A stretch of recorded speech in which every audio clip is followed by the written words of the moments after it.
கண்டிப்பா உங்க கூட இருக்கிறவங்களே சாத்தான்கள் தான். அவங்க காலில் விழாதீங்க. முகம் தெரியாத எந்த நபர்கிட்டையும் உங்களை பற்றியோ உங்களுடைய மனதையோ பறி கொடுத்தீங்கன்னா நீங்கள் சாத்தானுடைய காலில் விழுந்துட்டீங்கன்னு அர்த்தம். முதல்ல நிலைமையை சரி செய்யணும். நீங்கள் செய்யக்கூடிய செயல்களில் எது எல்லாம் நல்லது எது எல்லாம் கெட்டதுன்றத பகுத்து அறிந்து அதன்படி மாற்றணும். இந்த பதிவை முழுசாக கேட்குறவங்களுக்கு பல அதிர்ச்சி உண்மைகளும் இருக்குது. அதை தாண்டின மகத்தான சக்தி உங்களால் வாழ முடியும். அதுக்கு சாய்ப்பா எந்த அளவுக்கு துணை புரிய போகிறாருன்றதும் இந்த பதிவில் இருக்குது.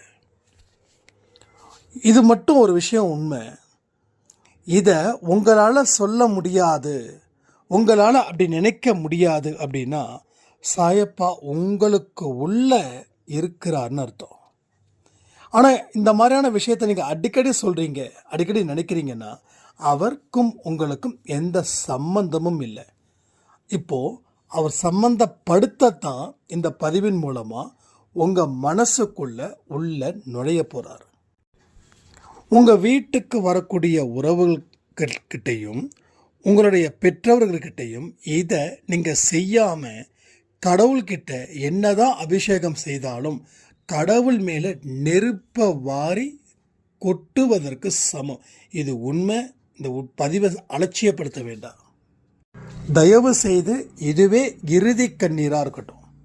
இந்த பதிவு முடிஞ்சதுக்கப்புறம் 1 மணி நேரம் சாய்ப்பா கிட்ட மனப்பூர்வமாக பிரார்த்தனைகள் செய்யுங்க. கண்ணீரோட பிரார்த்தனைகள் செய்தால் இன்னும் நல்லது. எப்போ கண்ணீர் வரும்? நாம் செய்யக்கூடிய தப்பு இதுன்னு தெரிஞ்சதுக்கப்புறம் நான் இவ்வளவு பெரிய பாவத்தை செஞ்சிட்டேனே அப்படின்னு சொல்லி கண்ணீர் வரும். அந்த கண்ணீர் வர மாதிரி உங்களுடைய பிரச்சனைகள், பாவங்கள், நீங்கள் செய்த செயல்கள் மூலமாக ஏற்பட்ட தோல்விகள், அதை அத்தனையும் அவருடைய பாதத்தில் கொட்டிடுங்க. பட் அப்படி அந்த கண்ணீர் உங்களுக்கு வந்துருச்சுன்னா அதுதான் உங்கள் வாழ்க்கையில் இறுதி கண்ணீராக இருக்கும். இந்த பதிவு ஒவ்வொரு சாயப்பாவோட குழந்தைங்களுடைய தலையெழுத்தையும் ஒட்டுமொத்தமாக மாற்றப் போகுது.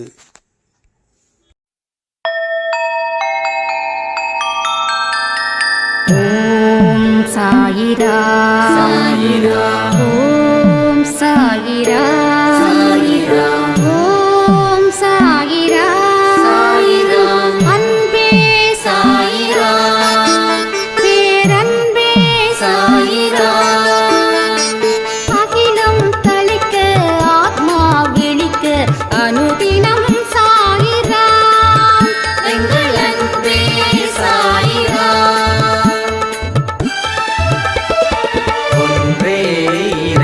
ஒன்றே பூமிக்கென்றும் சாயிரா, சரணம் சாயிரா, நன்றே செய்து வாழ்வோம், நாம் ஒன்றே செய்து வாழ்வோம், அன்பே சாயிரா.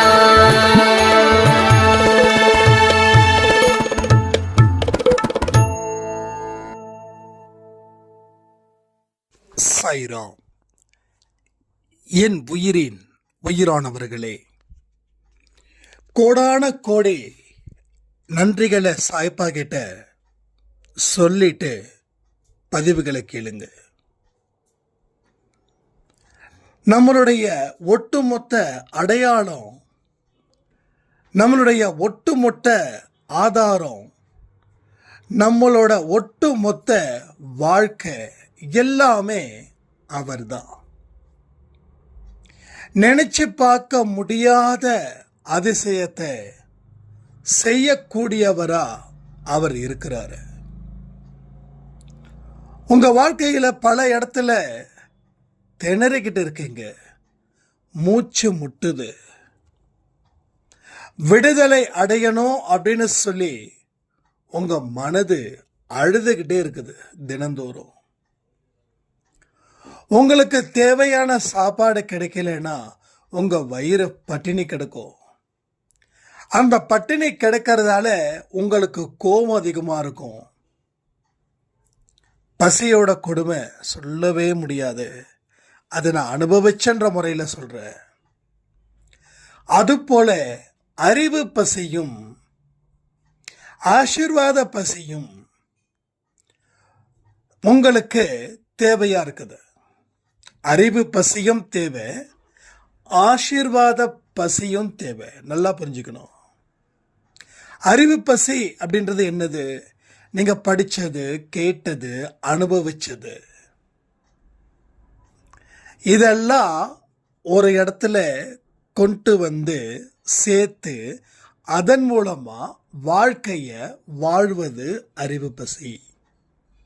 படிச்சது, கேட்டது, பார்த்தது எல்லாத்தையும் தாண்டி உங்க வாழ்க்கையில் நடந்த சில விஷயத்தோட அனுபவத்தையும் சேர்த்து கொள்ளுங்கள். இதோட சேர்த்து ஆசீர்வாத பசி, இது என்னது? இது எல்லாருக்கும் தெரியும். இது ரொம்ப டீட்டெயில்டா நம்ம பேச வேண்டிய அவசியம் இல்லை. அப்ப இந்த ஆசீர்வாத பசி எல்லாருக்கும் தெரியும். கடவுளோட ஆசீர்வாதம் எனக்கு வேணும்னு சொல்லி தான் இன்னைக்கு கோயில் கோயிலாக சுற்றுறோம். பட் அதை தாண்டின பிளஸ்ஸிங் எங்கே இருக்குதுன்னா, நல்லோர்களை மதிப்பதால் பெறக்கூடிய பிளஸ்ஸிங். நல்லோர்களை மதிக்கணும். நல்லோர்களை பார்த்தா காலில் விழுந்து கும்பிடணும். நல்லோர்களை பார்க்கும்போதும் பெரியவர்களை பார்க்கும்போதும் காலில் விழுந்து கும்பிடணும். இப்போ உங்கள் வீட்டுக்கு ஒரு பெரியம்மா வராங்க, ஒரு பெரியப்பா வராங்க, உங்கள் அத்தை வராங்க, உங்கள் மாமா வராங்க. வந்த உடனே வாங்க அப்படின்னு சொல்கிறதுக்கு தாண்டி வந்த உடனே வீட்டுக்குள்ளே வந்த உடனே ஆசீர்வாதம் பண்ணுங்கன்னு சொல்லுங்கள். அவங்க நல்லா இருங்கன்னு சொல்கிறாங்க இல்லையா? அந்த வார்த்தை உங்களுக்கு மிக முக்கியமான ஒரு ஆசீர்வாதமா, ஒரு மிக முக்கியமான ஒரு வாழ்த்தா உங்கள் வாழ்க்கையில் வந்து சேரும். சரியா? ஸோ வரவங்களுக்கு நம்ம தண்ணி கொடுக்குறோம், நலம் விசாரிக்கிறோம், அவங்கள சந்தோஷமாக பார்த்துக்கிறோம். ஆனால் இந்த காலில் விடக்கூடிய விஷயத்தையும் நீங்கள் பண்ணுங்க, தப்பே இல்லை. அதாவது நம்ம ஏதாவது சாதிக்கணும் அப்படின்றதுக்காக காக்கா பிடிக்கிற வேலை கிடையாது. இது இயல்பாகவே பெரியவர்களை மதிக்கக்கூடிய பழக்கத்தை நீங்கள் ஏற்படுத்திக்கிட்டீங்கன்னா உங்கள் வாழ்க்கையில் அவங்களுடைய புண்ணியங்களும் உங்களுக்கு வந்து சேரும். சரியா? இதை செய்யுங்க. இதை உங்கள் குழந்தைகளுக்கும் சொல்லிக் கொடுங்க. உங்கள் குழந்தைங்களுடைய ஒழுக்கத்தையும்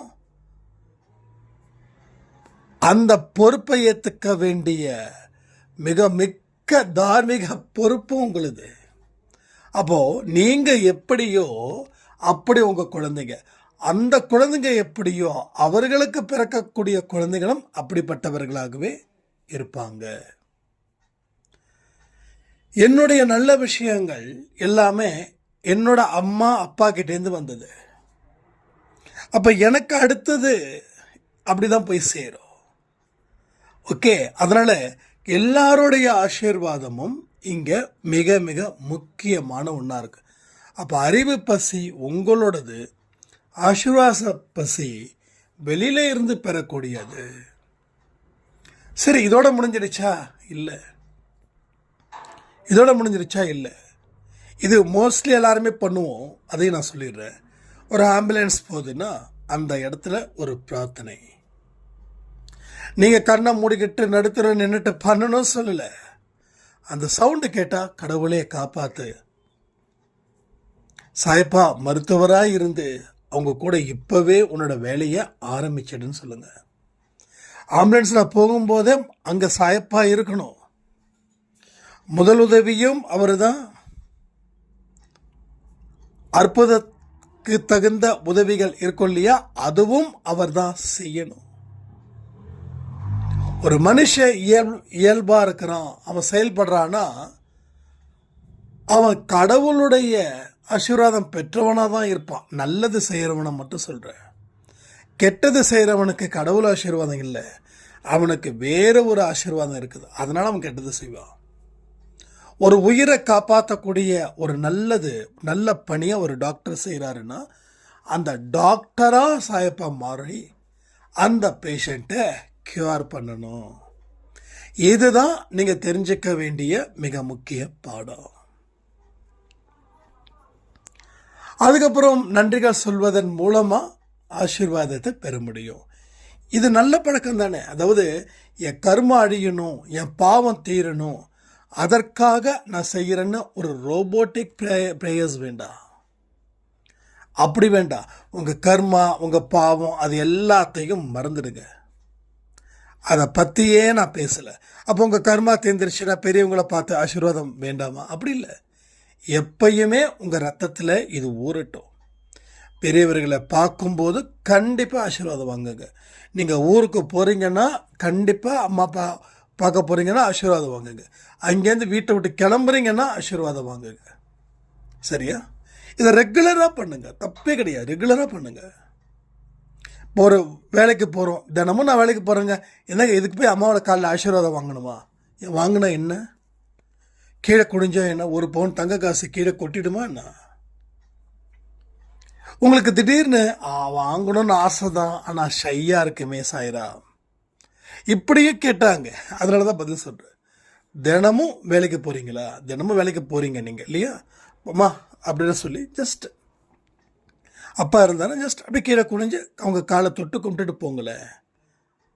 என்னங்க ப்ரொமோஷன் எதிர்பார்க்குறீங்க? அதோட ப்ரொமோஷன் கண்டிப்பாக கடவுள் கொடுப்பார். ஸோ பெத்த மனசு குளிருது.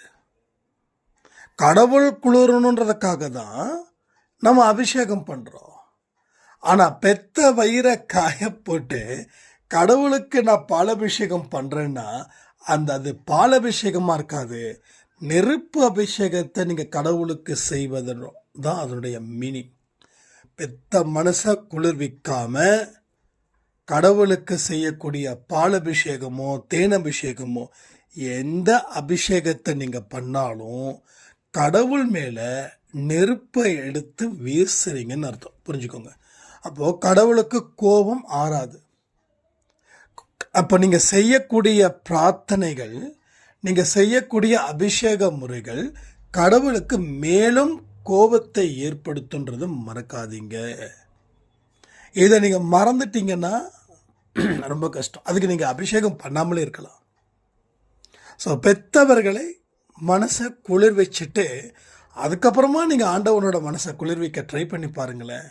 உங்கள் வாழ்க்கையில் இங்கே நான் சொல்கிறது எல்லாமே உண்மைங்க. நான் சொல்கிறது எல்லாமே உண்மை. நீங்கள் சும்மா ஒரு வாரம் பண்ணிவிட்டு எனக்கு ஒன்றும் டெவலப் ஆகலை, நான் தினமும் அம்மா காலில் விழுந்துட்டு தான் போகிறேன், அப்பா காலில் விழுந்துட்டு தான் போகிறேன், ஆனால் இப்போ வரைக்கும் என்னோடய மேனேஜர் என்னை பார்த்தாவே ஒரு ஒரு ஒரு எதிரியை பார்க்குற மாதிரியே பார்க்குறாரு. நம்ம ஆளுங்க என்னென்னா அதான் சொல்கிறேனே, பலனை எதிர்பார்த்து இன்னைக்கு சாயனா சொல்லியிருக்காரு, அம்மா அப்பாவோட காலில் ஆசீர்வாதம் வாங்கிட்டு போங்கன்னு. இந்த இப்போவே நான் ஆசீர்வாதம் வாங்கிட்டு போகிறேன் அப்படின்னு சொன்ன உடனே மேனேஜர் உங்களை அன்னைக்கு கிழின்னு கிழிப்பார். அப்போ என்ன ஆகும்? ஆமாம், காலையில் ஆசீர்வாதம் வாங்கிட்டு போக சொன்னார், இதோ நடக்குது. நமக்கு நடக்க வேண்டியதான் நடக்கும், நமக்கெல்லாம் அதெல்லாம் இல்லை அப்படின்னு சொல்லிட்டு அடப்ப அப்படின்னு சொல்லி ஒரு அலட்சியப்படுத்தி போயிட்டீங்கன்னா, நான் தான் சொல்ல, பலனை எதிர்பார்க்காமல் செய்யும்போது ஏமாற்றம் வராது. பலனை எதிர்பார்க்காமல் செய்யும்போது இன்னும் மனப்பூர்வமாக நம்ம செய்வோம். ஸோ நான் சொல்லக்கூடிய எந்த ஒரு விஷயத்தையும் செஞ்சிருங்களே, கம்ப்ளீட்டாக செஞ்சிருங்க. பட் நான் என்னென்னா அதை மனப்பூர்வமாக செய்யும்போது, நீங்கள் பலனை எதிர்பார்க்காம இயல்பாக செய்யும்போது உங்கள் வாழ்க்கையில் ஒரு அற்புதம் நிச்சயமாக நடக்கும். அதை தான் நான் சொல்ல வரேன். சரியா? அதனால் எல்லாத்துக்குமே உடனுக்குடனே ரிசல்ட் எல்லாம் கிடைக்காது. ஒன்றும் இல்லை, 1 கோடி ரூபாய் உனக்கு கிடைக்கும், நீ தினமும் அம்மா அப்பா காலில் விடு அப்படின்னா விழுந்துருவோம். எதுக்கு? அந்த 1 கோடிக்காக. அந்த 1 கோடிக்காக தான். ஸோ எத்தனை பேர் அம்மா அப்பா காலில் விழுந்து வேலைக்கு போகிறீங்க? எத்தனை பேர் இருக்கீங்க சொல்லுங்கள்? எத்தனை பேர்? இல்லை இல்லையா? ஏன்னா நம்ம வீட்டில் தானே இருக்கிறாங்கன்னு, வீட்டில் இருக்கக்கூடிய தெய்வத்தை மதிக்காமல் வெளியில் இருக்கக்கூடிய தெய்வத்தை தேடி எனக்கு பொண்ணை கொடு, பொருளை கொடு, அறிவை கொடுன்னு கேட்குறோம். வீட்டில் இருக்கக்கூடிய அவர்கள் தான் தெய்வங்கள். அவர்களுடைய ஆசீர்வாதத்தை பெற தகுதி இருக்கிறவன் பாக்கியவான். அப்போ தகுதி இல்லாதவன் கேடு கெட்டவன். அவ்வளோதான். It's very simple. உங்கள் அம்மாவும் உங்கள் அப்பாவும் உங்களை பார்த்து ஆனந்த கண்ணீர் விடணும், என் குழந்தை எப்படி என்னை பார்த்துக்கிறாங்க அப்படின்னு. அந்த நிலைக்கே நீங்கள் வாங்க. அப்போ வந்தால் தான் அவங்ககிட்ட நல்லபடியாக 4 வார்த்தை பேசுங்க. சைனா நீங்கள் எப்படி அப்படின்னு நீங்கள் யாராவது கேட்டிங்கன்னா ஒரே பதில் தான். நான் தினமும் காலில் விழுந்து ஆசீர்வாதம் வாங்கலையே தவிர மற்றபடி அவங்கள எந்த அளவுக்கு கூலாக பார்த்துக்கணுமோ கூலாக பார்த்துக்கிறேன். சில நேரத்தில் ரொம்ப ஹார்டான வேர்ட்ஸை விடுறேன். ஏன் தெரியுமா? அவங்க ஹெல்த்தை பார்த்துக்காமல் இருக்கும்போது எனக்கு கோபம் வரும். அதுக்காக அது எனக்கு தப்புன்னு எனக்கு சொல்ல தெரியல. ஏன்னா சில நேரத்தில் சரியான நேரத்தில் தூங்குறது கிடையாது, சரியான நேரத்தில் சாப்பிட்றது கிடையாது. அப்போது நேற்று வச்ச குழம்பு இன்றைக்கி சூடு பண்ணி சாப்பிட்றது, இதெல்லாம் நடக்கும்போது நமக்கு கோபம் வருமா வராதா? நேற்று அதாவது சாப்பிட்ட ஒரு ஒரு ஒரு ஃபுட்டு ரெடி பண்ணுறோம் அப்படின்னா அதை 4 மணி நேரத்துக்கு உள்ளே சாப்பிடணும். 4 நாள் வரைக்கும் அதை வச்சு சாப்பிடக்கூடாது. ஏன்னா நிறைய பேர் இருக்கிறாங்க, சிக்கன், மட்டன், மீன் இதையெல்லாம் 2 நாள் கழித்து 3 நாள், சண்டே செய்கிறாங்கன்னா டியூஸ்டே வரைக்கும் அதை தொட்டுக்கிறாங்க ஊர்க்கா மாதிரி, சிக்கனும் மட்டனும். இது எவ்வளவு பெரிய கெடுதல் இருக்குதுன்றது தெரியுமா? உணவே மருந்துன்னு சொன்ன முன்னோர்கள் வாழ்ந்த பூமியில் உணவே விஷமாக மாறுவதற்குண்டான விஷயங்கள் இருக்குது. வயசான காலத்தில் அந்த மாதிரி சாப்பாடை இங்கே இருக்கிற எத்தனையோ அம்மாக்கள் இருக்கீங்க, சாப்பிடாதீங்க, தயவு செய்து சாப்பிடாதீங்க. அது மருந்து, அந்த உணவு விஷமாக மாறும். உங்களுடைய உடம்புல இருக்கக்கூடிய ஆர்கன்ஸை எல்லாமே காலி பண்ணிடும். ஆனால் ஒவ்வொரு விஷயத்துலையும் ஒவ்வொரு பாக்டீரியா. ஸ்நாக்ஸ் ஐட்டம் இந்த பிஸ்கட்டு இதெல்லாம் இப்போ நெட்டில் போய் சர்ச் பண்ணி பாருங்கள். அதில் ஆழமாக ஸ்கேன் பண்ணும்போது எத்தனையோ புழு துடிச்சிக்கிட்டு இருக்குது. அது எல்லாமே கெட்ட பாக்டீரியா உடம்புல அதிகமாக போயிடுச்சுன்னா உடம்பு வீணாகும். ஸோ கெட்ட பாக்டீரியா நல்ல பாக்டீரியாவை அழிச்சிடும். ஸோ நல்ல பாக்டீரியா இருந்தால் தான் நீ ஆரோக்கியமாக இருப்ப. ஸோ மைண்ட் கண்ட்ரோல் பண்ணலை அப்படின்னா நீ வாழ்க்கையில் தோற்று போயிட்ட. அப்போ அந்த விஷயத்துக்கு தான் அவங்கள நான் திட்டுவேனே தவிர வேறு எதுக்கும் இல்லை. அதுக்கப்புறம் சாரி அப்படின்னு கேட்டுருவேன். ஸோ நமக்கு உரிமை இருக்கிற இடத்துல நம்ம பேசுகிறோம். அவங்கள மட்டும் இல்லை, இந்த அன்பேசாய குடும்பத்தில் கூட சில பேர் ஏதாவது கொஞ்சம் ஒரு மாதிரி அவங்க உடம்பை பார்த்துக்கலைன்னா அவங்களுக்கும் விடும் திட்டு. இது இப்படிலாம் எனக்கு மைண்டுக்குள்ளே என்ன இருக்குதோ அதுதான் வெளியில் வரும். இல்லை இவங்க தப்பாக நினச்சிப்பாங்க அப்படிலாம் இல்லை, மைண்டுக்குள்ளே என்ன வருதோ அதுதான். ஏன்னா இது நம்ம குடும்பம் அப்படின்னு வந்தாச்சு. அப்போ இந்த குடும்பத்தில் இருக்க வேண்டிய ஒவ்வொருத்தவங்களுடைய ஹெல்த்தும் எல்லாருக்கும் முக்கியம் தானே. என்னுடைய ஹெல்த் உங்களுக்கு முக்கியம் தானே. அப்போ உங்கள் ஹெல்த் எனக்கு முக்கியமாக இருக்காதா? இதில் எந்த விதமான இதுவும் இல்லை. நம்ம குடும்பத்தை நான் விட்டு கொடுக்க மாட்டேன். நான் இன்றைக்கும் சொல்கிறேனே, அன்பேசாய குடும்பம் என்னுடைய குடும்பம். இங்கே இருக்கிற ஒவ்வொருத்தவங்களும் அப்படி தான் நினைக்கணும். நான் உங்களை ஆர்டர் பண்ணலை, நான் கெஞ்சியும் கேட்கல, நான் கெஞ்சவும் இல்லை, நான் அதிகாரம் பண்ணவும் இல்லை. ஏன்னா இது இயல்பாக உருவாக்கப்பட்டது தானே. இந்த இடத்துல யாராவது அன்பேசாய் ஒன்றும் இல்லைங்க, நம்ம வெளியில் போகிறோம், நமக்கு போகிறதுக்கு முன்னாடி ஒரு ஆட்டோவில் சாய்ப்பா ஃபோட்டோ இருக்குது, நமக்கு எவ்வளோ சந்தோஷமாக இருக்குது. நம்மளுடைய சொந்த அப்பாவை அவங்க காரில் ஒட்டி வச்சுருக்காங்க அப்படின்னு நினைக்கும்போது எவ்வளவு ஹாப்பியாக இருக்குது, இருக்கா இல்லையா? அந்த ஹாப்பி மூமெண்ட்டு தான் இப்போ நான் சொல்ல வர்றது. அப்போது இது நம்ம குடும்பம். இந்த குடும்பத்துக்கு தலைவராக இருக்கிறவரே சாயப்பா தான். அப்போ அவரோட வழிகளில் நாம் பயணம் செய்யும்போது இந்த ரெண்டு பசியையும் ஃபுல்ஃபில் பண்ணணும் அப்படின்னு அவர் சொல்கிறார். அதுக்கு நாம் தயாராக இருந்தால் அத்தனை நல்ல விஷயங்களும் நம்ம வாழ்க்கையில் தொடர்ந்து நடக்கும் தானே. ஸோ அதில் எந்த மாற்று கருத்தும் இல்லை. ஸோ மறுபடியும் நம்ம கொஞ்ச நாள் சோர்ந்து போயிட்டோம். அன்பே சாய் குடும்பத்தில் நிறைய பேர் சோர்ந்து போயிட்டீங்க, ஏகப்பட்ட பேர் சோர்ந்து போயிட்டீங்க. அதில் சந்தேகமே வேண்டாம், எக்கச்சக்கமான பேர் சோர்ந்து போயிட்டீங்க. இனிமேல் ஒவ்வொரு நாளும் ஒவ்வொரு மணி நேரமும் நான் உங்களுக்கு அவைலபிளாக இருக்கிற மாதிரி ஒரு விஷயத்தை நான் ஏற்பாடு பண்ண போகிறேன். ஸோ தொடர்ந்து அன்பே சாயை கேட்டுக்கிட்டே இருங்க. அப்போது அந்த 1 ஹவரில் நீங்கள் எனக்கு வாட்ஸ்அப் பண்ணுங்கள். உங்கள் சந்தேகங்கள் எதுவாக இருந்தாலும் நீங்கள் என்கிட்ட கேட்கலாம். ஓகேவா? அதில் எல்லாத்தையும் மேக்ஸிமம் உங்களுக்கு அதில் பதிவை கொடுத்துட்றேன், ஆடியோவில் அதுக்கே வாட்ஸ்அப்பில் ஆன்சர் பண்ணிடுறேன். சில விஷயங்கள் ரொம்ப பெருசாக பேசுகிற மாதிரி இருந்துச்சுன்னா அதை அன்பே சாயில் கொடுத்துடலாம். இல்லை கேள்வி பதிலை கூட ஆரம்பிக்கலாம் அப்படின்னு தோணுது. ஏன்னா ஃபஸ்ட்டு ஒரு 2 ஹவர்ஸ் அன்பே சாய்க்காக எக்ஸ்ட்ரா டைமிங் எடுத்து ஒரு டைமை உருவாக்கி நம்ம ரெடி பண்ண போகிறோம். ஏன்னா கொஞ்சம் ரொம்ப வீக்காக இருக்கும், உண்மையிலே ரொம்ப வீக்காக இருக்குங்க. ஏன்னா நான் சந்தோஷமாக பேசுகிறதையும் நீங்கள் எடுத்துக்கிறீங்க, அதே போல் உண்மையாக பேசும்போது எடுத்துக்கோங்க. அன்பே சாய் குடும்பம் நல்லாவே வீக்காக தான் இருக்குது, பலகீனமாகத்தான் இருக்கிறது. இதை சாய்ப்பா உணர்த்துறார். இங்கே எத்தனை பேர் எஸ்ன்னு சொல்ல போகிறீங்கன்னு கமெண்ட்டில் கமெண்ட் பண்ணுங்கள். இல்லை பலமாக தான் இருக்குது அப்படின்னாலும் சொல்லுங்கள். இல்லை பலகீனமாக தான் இருக்குது, கொஞ்சம் ஆக்டிவிட்டீஸ்லாம் குறைஞ்சது போல தான் இருக்குது அப்படின்னு சொல்கிறவங்களும் கமெண்ட் பண்ணுங்கள். இல்லை வாட்ஸ்அப்பில் எனக்கு ஆடியோ கொடுத்தாலும் கொடுங்க, ஒன்றும் பிரச்சனையே இல்லை. என் வாட்ஸ்அப் நம்பர் தெரியும் இல்லையா? ஸோ வாட்ஸ்அப்லேயும் எதுக்கு பண்ணுங்க. ஸோ நான் டைட்டில் சாங்லேயே அந்த நம்பரையும் நான் கொடுத்துட்றேன் இனிமேல். ஏன்னா இங்கே ஒரு கம்யூனிகேஷனோ ஒரு கனெக்டிவிட்டியோ இருந்தால் மட்டும்தான் இன்னும் ஒரு அற்புதமான இடத்துக்கு போக முடியும். இங்கே இருக்கக்கூடிய குழந்தைகளும் சரி, இங்கே இருக்கக்கூடிய பெரியவர்களும் சரி, எந்த காரணத்தை கொண்டும் உங்கள் கண்ணீரை வீணாக்கப்படாமல் உங்களுடைய மனதை ஒரு குறிப்பிட்ட லட்சியத்தின் மீது வைத்து அந்த பயணத்தை நீங்கள் மேற்கொள்ளணும்னு என்னோட விருப்பம். என்னோட விருப்பத்தை நீங்கள் நிறைவு செய்வீங்களா? எனக்கு ரொம்ப ஆசைங்க, எனக்கு ரொம்ப ஆசை.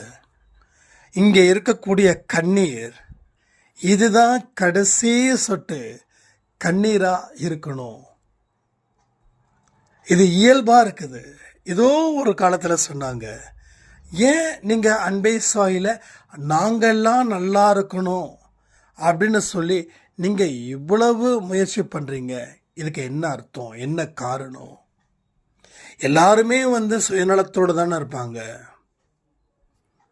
அப்படின்னு. பட் கேட்ட அந்த அம்மா அடுத்த 1 வாரம் 2 வாரத்துக்கு அப்புறம் எந்த கம்யூனிகேஷனும் பண்ணவே இல்லை. ஏன் கேட்டாங்கன்னு தெரியாது. ஒரே ஒரு விஷயம் சொல்லட்டுமா? சாயப்பா எந்த மனுஷனுடைய உடம்புக்குள்ள பூந்து இருக்காரோ அந்த மனுஷனுடைய ஒவ்வொரு எண்ணமும், ஒவ்வொரு சொல்லும், ஒவ்வொரு செயலும் மற்றவர்களுக்காகவே இருக்கும். மற்றவர்களுடைய சந்தோஷம்தான் தன்னுடைய சந்தோஷமாக அவன் நினைப்பான். அந்த சந்தோஷத்தின் அடிப்படையில் தான் நான் இன்றைக்கி சொல்கிறேன். நான் சிரித்தா எனக்கு சந்தோஷம் இல்லைங்க. சீரியஸாக சொல்லணும்னா நீங்கள் சிரித்தா தான் எனக்கு சந்தோஷமாக இருக்குது. இதுதான் அடிப்படை உண்மை. ஏன்னா நல்லவங்க என்றைக்குமே அடுத்தவனை மோசமாக ட்ரீட் பண்ணவே மாட்டாங்க. நல்லவங்க என்ன பண்ணுவாங்க, தன்னை சுற்றி இருக்கிறவங்க சந்தோஷமாக இருக்கணும்னு தான் நம்புவாங்க, நினைப்பாங்க. அந்த சந்தோஷம்தான் அவங்களுக்கு பெரிய சந்தோஷமாக இருக்கும். அப்போ நான் என்ன வச்சு சொல்கிறேன், நீங்களும் அப்படிப்பட்டவர்களாக தான் இருப்பீங்க. நல்லா யோசிச்சு பாருங்க. அடுத்தவன் அழியணும் அப்போ தான் நான் சிரிப்பேன்னு உங்களால் சொல்லவே முடியாது. அப்படி நீங்கள் சொன்னீங்கன்னா உங்கள் மனசில் இன்னும் சாயப்பா சேரலைன்னு அர்த்தம். அப்போ சேரலை, எப்போ சேருவாருன்னா உங்களுடைய எண்ணங்களை மாற்றும் பொழுது வந்து சேருவார். ஓகே, பட் அவர் வந்து சேரணும். இதுதான் உங்கள் லட்சியமாக இருக்கணும். என்னுடைய லட்சியம் அப்படி தான் இருந்தது, நான் வெற்றி அடைஞ்சிட்டேன். அப்பப்போ சாத்தான் வருவான், அது வேற விஷயம். ஆனால் அவன் நிரந்தரமாக நிற்கிறது இல்லை. ஏன்னா ஒவ்வொரு மனுஷனும் அது எவ்வளவு பெரிய சாமியை கும்பிட்டாலும் சரி, 24 மணி நேரமும் தெய்வீக பக்தியில் இருந்தாலும் சரி, சாத்தான் கண்டிப்பாக வருவான். ஆனால் அவன் ஆடுற ஆட்டத்துக்கு நாம் இடம் கொடுக்கக்கூடாது. ஜீசஸ் சொன்னது போல் அப்பலே போ சாத்தானே, அந்த வார்த்தை எனக்கு ரொம்ப பிடிக்கும். தெரியும்னு நினைக்கிறேன். அதாவது இவர் வந்து ஒரு மலையில் வந்து ஏதோ ஜெபம் பண்ணிகிட்ருக்காரு. அப்போ வந்து சாத்தான்கள் வராங்க. உன்னுடைய தேவனை துதிப்பதை விட்டுட்டு என்னுடைய காலில் நீ மண்டியிடு, என்னுடைய காலை நீ வணங்கு, உனக்கு தேவையான ராஜ்யத்தை நான் கொடுக்குறேன் அப்படின்னாங்களாம். அப்போ தான் சொன்னார் அவர், அந்த பக்கம் போயிட்டு இந்த பக்கம் வந்துடு, அதை தொலைச்சிருவேன் அப்படின்னாரா. ஸோ நாம் இடம் கொடுத்தா தான் அவன் வருவான். ஆனால் அவன் முயற்சி பண்ணுவான், முயற்சிலாம் நல்லாவே பண்ணுவான்.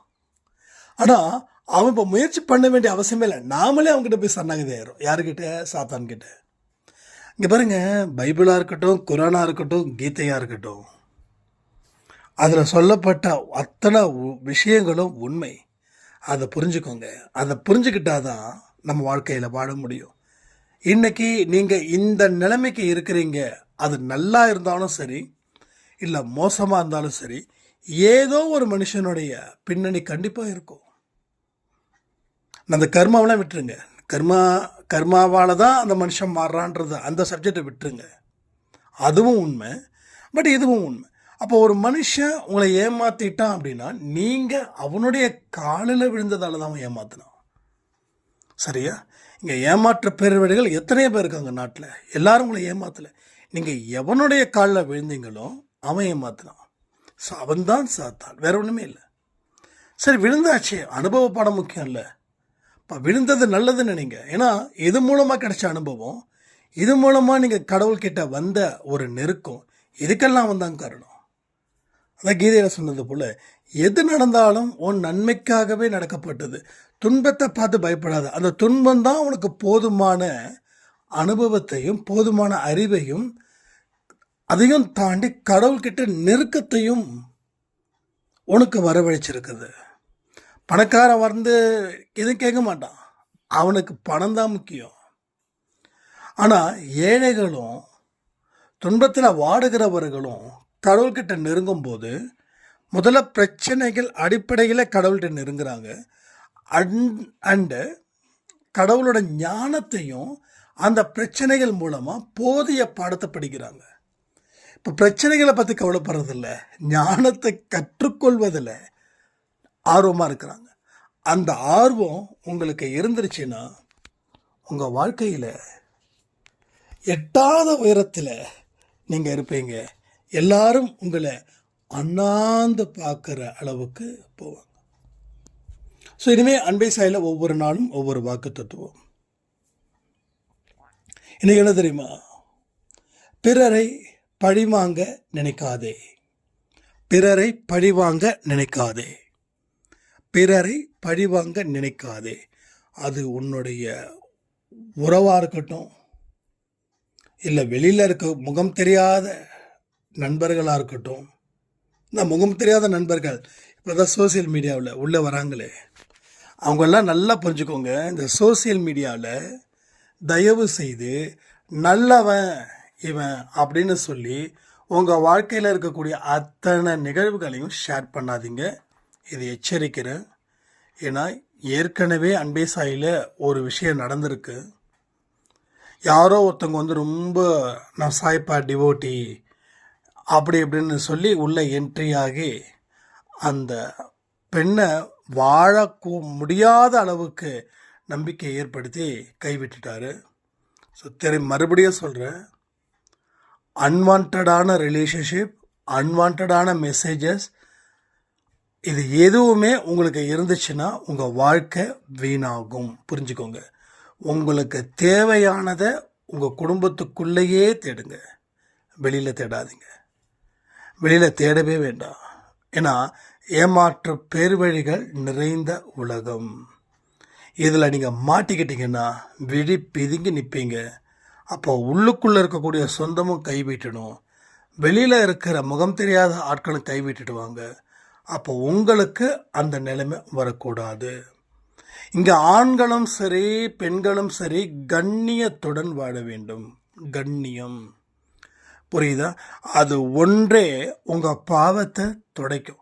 அதை தாண்டினீங்கன்னா உங்கள் பாவத்தை அதிகரித்து உங்களை அது கொல்லும். உங்கள் அண்ணனாக இருந்து, உங்கள் தம்பியாக இருந்து, சில பேருக்கு அப்பாவாக இருந்து இந்த பதிவை சொல்கிறதுல நான் உண்மையில் பெருமைப்படுறேன். ஏன்னா நம்ம அன்பே சாய் குடும்பத்தில் ஆண்களும் நெருப்பு போல் இருக்கணும், பெண்களும் நெருப்பு போல் இருக்கணும். ஆண்களுக்கும் கர்ப்பம் இருக்குது, பெண்களுக்கும் கர்ப்பம் இருக்குது. ரைட்டா? உரியவங்க கிட்ட தான் அதை கொடுக்கணும், அதை எதிர்பார்க்கணும், அதை வாங்கணும். அதை புரிஞ்சுக்கோங்க. தயவு செய்து எந்த விதத்திலையும் எந்த பாவத்தையும் செய்யாதீங்க. யாராவது நான் செஞ்சுக்கிட்டு இருக்கேன், பேசிட்டு தான் இருக்கேன் அப்படின்னா அந்த ஐடியை க்ளோஸ் பண்ணுங்கள், ஃபோன் நம்பரை தூக்கி எறிங்க. சாய்ப்பா கிட்ட 1 மணி நேரம் மனதார பிரார்த்தனை பண்ணுங்கள், பாவத்துக்காக வருந்துங்க, மன்னிப்பு கேளுங்க. இனி அந்த பாவம் செய்ய மாட்டேன்னு சொல்லி உங்கள் குடும்பத்தில் தாராளமாக சந்தோஷமாக இறங்குங்க. அது விலை மதிக்கப்படாத சொத்து குடும்பம். அந்த குடும்பத்தில் இருக்கக்கூடிய உறவுகள் அவ்வளவு அழகான ஆனந்தமான உறவுகள். ஸோ உங்களுக்கு கசப்பை கொடுக்கறதால வெளியில் இருக்கவங்க இனிப்பு கொடுப்பாங்கன்னு நினைக்கிறீங்க. ஆனால் கசப்பு நல்லது தான், இனிப்பு ஆபத்தானதுன்னு சொல்லி இந்த பதிவை நான் முடிக்கிறேன். ஜெய் சாய்ராம். ஓம் சாயிரா சாயிரா, ஓம் சாயிரா சாயிரா.